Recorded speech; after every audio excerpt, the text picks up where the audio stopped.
Hi, my name is Priscilla Green, and I read an article called Strategic Classroom Intervention Can Make a Big Difference for Autism Students. The article mainly discussed the main ways to reach ASD students in the classroom. And it was something where they had an ATM, autism training modules. That's the usual or the older way of teaching students with ASD, as opposed to this new model called CERTs, and they put that called the CSI classrooms. They went to 60 different schools, cut them in half, and pitted one against the other. Well, not pitted. They did research, and the control groups, of course, were one CSI classroom, one ATM classroom. Now, the faith integration of Isaiah 41:6 is what I like this one because the verse reads, they help each other and say to their companions, be strong. And that's basically what the entire article is based on. An author's perspective and opinion, they truly wanted a way to work on the issues of students that have ASD.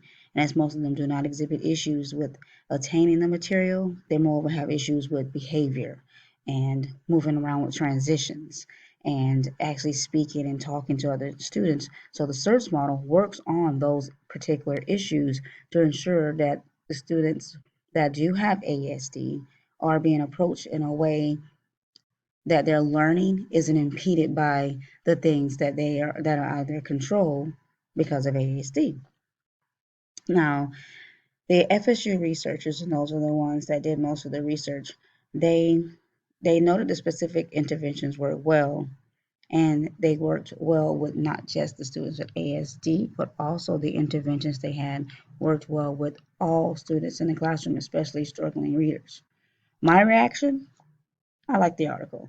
I didn't say love this time because I really would like to have learned more. I did learn more. Like I went on to a different site and actually researched more, found out who started and who created certs and what interventions they actually have. I just wish those things were inside the article. Playing a devil's advocate, if they since they were not in the article, it did push me to go to different websites and to different places and actually find the actual search.com and look up different things that are used inside of this module. Now, this particular module, the implications to practice for me because I should say, there's so much training and so much professional development that has to be completed because most students that you have are striving readers and struggling readers, or students you may say, well, they're not staying in their seat to do this and to do this and do that, when really they're undiagnosed by doctors. We don't know. However, we do have a way to find the signs and symptoms, so try to help identify some of these things and say, okay, maybe these strategies that are in search will work with these students, whether we know if they have ASD or not on the spectrum or not. We want to, in the end, initially make sure that every student in the classroom is learning, continuing our professional development, continuing to work hard, continuing to research, find research-based practices, implement these practices, take our trainings are the ways that we imply we want to continue to be the professionals that we set out to be. And we want each student in the classroom to succeed.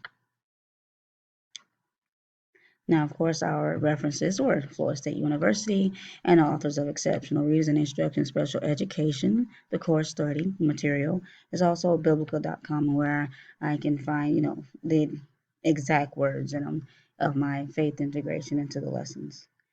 Well, I hope you enjoyed this as much as I did, and I hope to see you guys next week. So have a great day. Thank you.